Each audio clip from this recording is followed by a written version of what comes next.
What's going on, everyone? It's Nick, and yeah, I needed a day to talk about these things because, while I was grinding out that Basketball Hall of Fame video, if you haven't watched it yet, please, because I really worked hard on that thing. It's not getting the results I hoped for. And then also, while live streaming all those play-in tournament games, so I kind of tired myself out from that, so I needed a day. But what's going on, everyone? Here's the baseball content that I've been wanting to put out. So please remember to like the video. Only takes 1 second, really helps out. Also, if you're new here, please subscribe. I cover basketball, baseball, and football on this channel. If you love any of those three sports, this is definitely the place for you. Also, please remember to hit that notification bell so you don't miss any of my future uploads or any of my future live streams. Hey, I've been live streaming the NBA play-in games, and I'll definitely live stream as many playoff games as I possibly can. Can't live stream all of them, but I'll try as many as possible. And when we get to Yankees Red Sox or Subway Series, especially if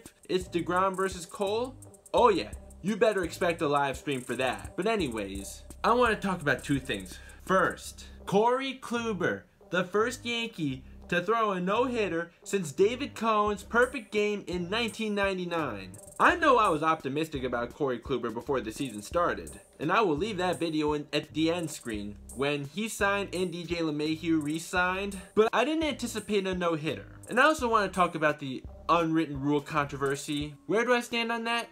Hint, hint. If it's not a written rule, it's not a rule. That f***ing simple. We'll discuss the unwritten rule stuff later, but first, Corey Kluber's no-no. Not only is he the first Yankee to accomplish this since 1999, also the first to do it on the road since 1951. On Corey Kluber Day in Texas. Weird because he's pitching for us now.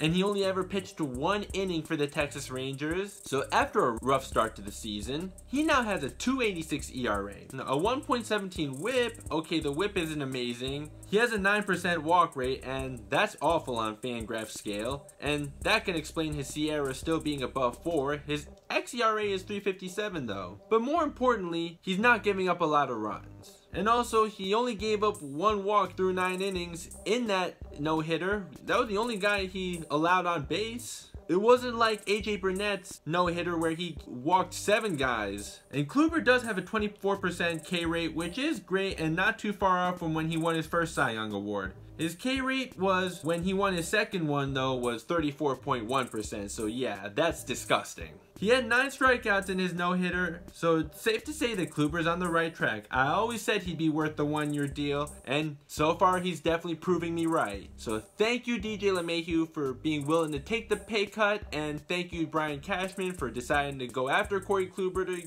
join the Yankees. And hey, DJ LeMahieu did drive in one of the Yankee runs in that no-hitter. The other run was driven in by Tyler Wade. But also, Giancarlo Stanton and Aaron Hicks on the IL. Why am I not surprised? It's sad that I knew this would happen, right? But okay, no more negativity about the Yankees from here on out because they just won a series against the Rangers. One of our guys just threw a no-hitter, and Domingo Germán, who a lot of people were saying the Yankees need to dump him, he's a distraction, and hey, I was okay with it myself, but he's been solid this year. He followed up Corey Kluber's no-no with 7 shutout innings of his own, and he's pitched 6 or more innings 5 out of 8 times this year, and he's not walking a lot of guys either. And how about the Cuban Missile, the Cuban flamethrower, Aroldis Chapman, still not having given up a single run at this point in the season? Of course, I don't expect him to have an ERA of 0 all year. That's not even possible for Mariano Rivera. But my God, he has been electric, and so far, he's absolutely, hands down, should be the unanimous winner for the AL Reliever of the Year. So far. Season's still not over yet, obviously, not even close, but as of now, yeah, he'd have to be unanimous. But now on to the unwritten rule part.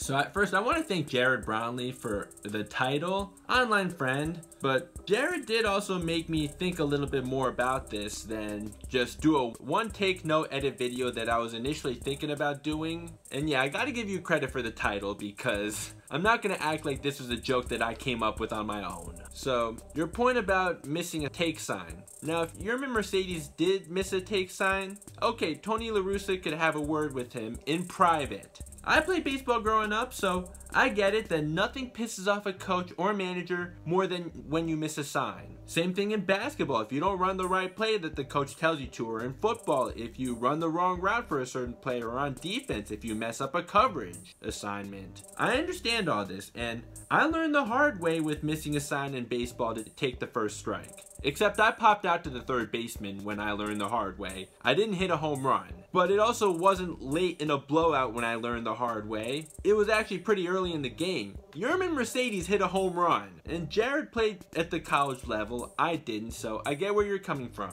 I'm at least glad you're not on Tony La Russa's side. I mean, how could you be when, one, he bashed his player in front of the media, and then also was okay with the opposing pitcher trying to hit one of his guys? Best player or worst player, you should never be okay with the other team doing that, but the fact that he did that to the guy who's been by far your best hitter this year, like, that's just unbelievable that you would actually have the audacity to say such a thing. But we'll get more into that later. So yeah, Tony La Russa should have talked to Yerman Mercedes privately about it, and just not say a word to the media about it. We agree there. You're supposed to have your players' backs regardless of if they're right or wrong. If the media keeps bugging you about it, be like Russell Westbrook. Next question.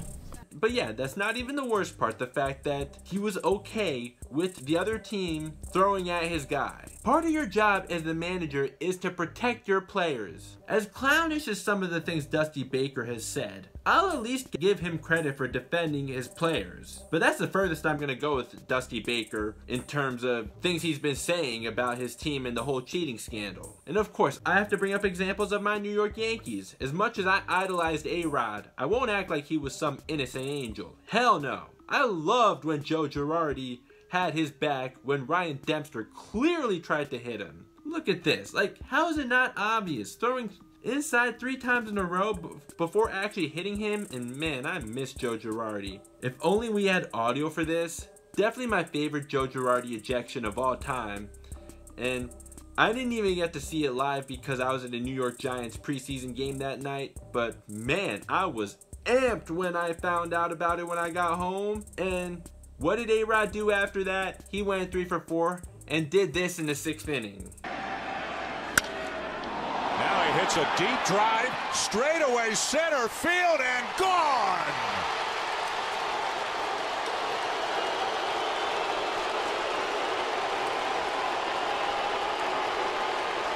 And as much as I have all my problems with Aaron Boone, at least a lot more often than not, I can at least trust him to have his players' backs.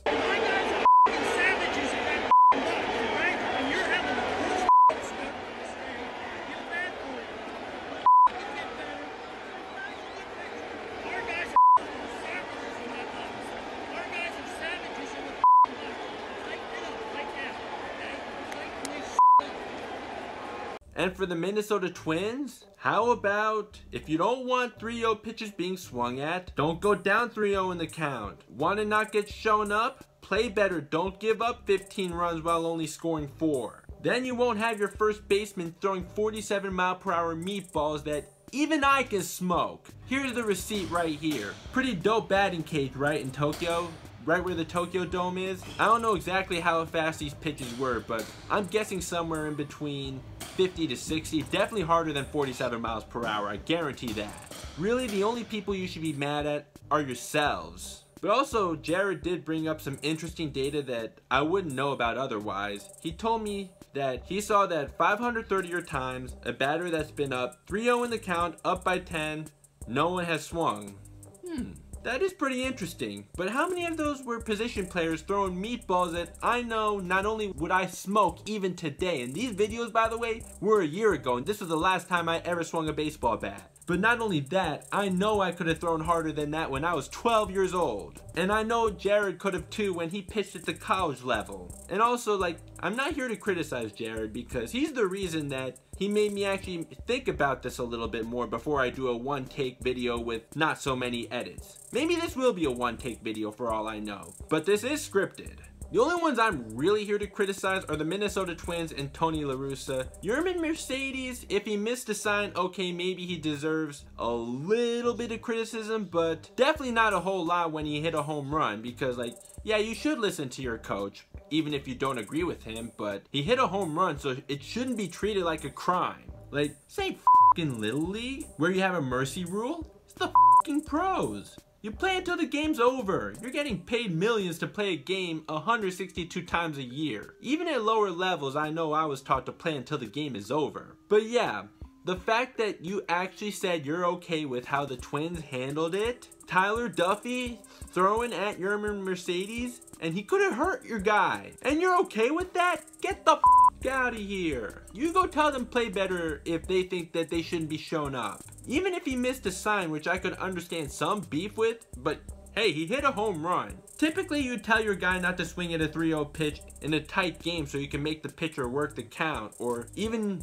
before the at-bat, tell your guy to take the first strike if the guy is having control problems. Kevin Cash high-fived Joey Wendell back in the dugout when he hit a home run off a position player throwing meatballs under 50 miles per hour. It wasn't a 3-0 count, but still, you play until the last out is made. And while Kevin Cash is someone I've made it very clear that I do not like, at least I liked what he did here. These guys are getting paid millions to play a game, living out the dream. They should be having fun. There will be a consequence that he will have to endure within our family.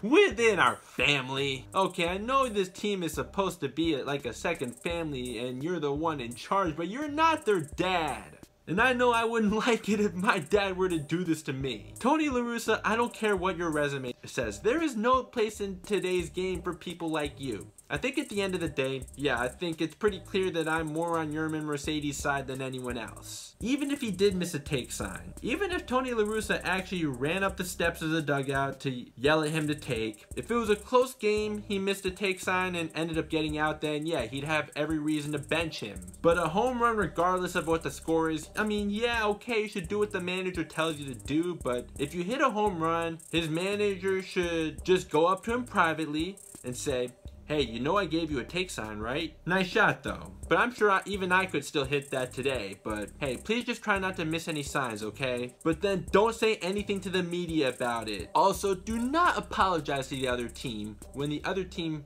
blatantly says, we don't care about this game anymore. Oh yeah, and his own players are backing up Yermin Mercedes. Tim Anderson and Lance Lynn backed up Yermin Mercedes before Tony La Russa did. Tony La Russa, you're gonna lose your clubhouse real quick if you keep this energy up. You're lucky your team has the best record in the American League and the second best in baseball, or you'd be fired on the spot for all this. But Tim Anderson trolling Tyler Duffy and Rocco Baldelli when Rocco Baldelli got ejected, that was hilarious. I loved that. And here he looks like he's dancing to Hip Hop Parade by Naughty by Nature and finishing it off with Stay Mad. Big ups to Tim Anderson for that. Now, I've been saying Waldo from Family Matters quite a lot, so I'll change it up a little bit this time. Tony La Russa, you're making Lenny from Of Mice and Men look like an intellectual powerhouse. Luz Bravo, I hope I made you happy that I finally talked about your White Sox in a video, since you've been simping on them even on my videos that aren't even baseball related. On my basketball videos of all videos. And my Yankees are playing your Shy Sox in a few hours. Go Yankees. But if there's a situation where the White Sox are smoking the Yankees, and let's say Mike Ford or Miguel Andujar, well, Miguel Andujar has a hard enough time throwing from third base to first base, but yeah, let's say a position player ends up pitching for the Yankees in a blowout. Regardless of what your out-of-touch manager says, I won't be mad if you guys swing away on a 3-0 count, go ahead. I mean, so what about the other guy's feelings? It's a professional sport. You guys are paid to win. You're not getting paid to care about other people's feelings.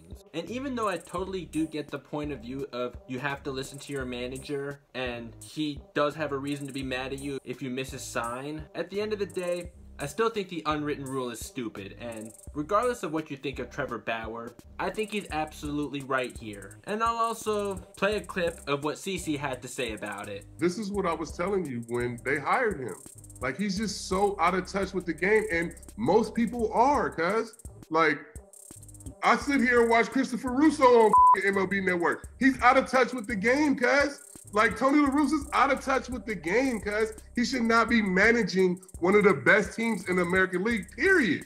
The fact that Tim Anderson, basically the captain of their team, had to go on Instagram and step up for his teammate, like, yeah, the game wasn't over. If you're gonna put a fucking position player in there to pitch, guess what? If he's gonna lob over the plate, we gonna fucking tee off. Put a 10-run rule up there, cuz. If y'all don't want to see people get embarrassed and you don't want to see position players pitch and people swing on 3-0 counts and all that shit, then make it a 10-run rule so the fucking game will be over and you don't have these stupid-ass unwritten rules. And now you got a rookie that's basically been carrying your fucking team these last fucking first 6 weeks of the season. This guy's been carrying you. And now you don't have a problem with the weird-ass Minnesota Twins throwing behind one of your biggest hitters? That's fucking stupid. It's stupid, period. I'm sorry. This is terrible. He shouldn't be managing that team. And if you're not going to step up and have your players back, what's the point of being the manager of the White Sox? Stupid as sorry. See, perfectly said. I feel like that'll be our social media clip for the week from R2C2. Stupid, man. I was so mad, cuz. And I was re-pissed off yesterday when Duffy's weird ass threw behind him. Re-pissed off is a phrase I like. But yeah. Re-pissed off, yes. I always get re-pissed off, cuz. But I was just as mad as I was when I seen it, when I heard La Russa. Yeah. And then I love Rocco Baldelli, but you can't go out and argue that, cuz. You guys look stupid. You were losing 15-4, cuz. Don't put a position player in the pitch if you don't want guys teeing off. Like, get the out of here. It was stupid. And even the Twins getting mad, cuz. Play better. You guys suck. You 3 games under 500. You're supposed to be the best team in the Central. You suck. Sorry. Y'all was losing 15-4. Like, man, get over it. That is done. So, yeah, long video, I know. Thanks for watching. Let me know what you think in the comments. And please remember to like the video. If you like what I had to say, please remember to subscribe if you haven't yet. And hit that notification bell so you don't miss when I upload in the future. Also, how about sometime down the road, a video on Shohei Ohtani? Yeah, it's actually Ohtani, not Otani. And I'm thinking, what if I did this in Japanese? With English subtitles, of course. If you'd rather not watch that, it's cool. But I personally thought that might be cool. But if you want to see that, yeah, definitely let me know in the comments. That's one way I know you watched the whole video. So, alright. I'm gonna get out of here. I'll talk to you next time. Peace.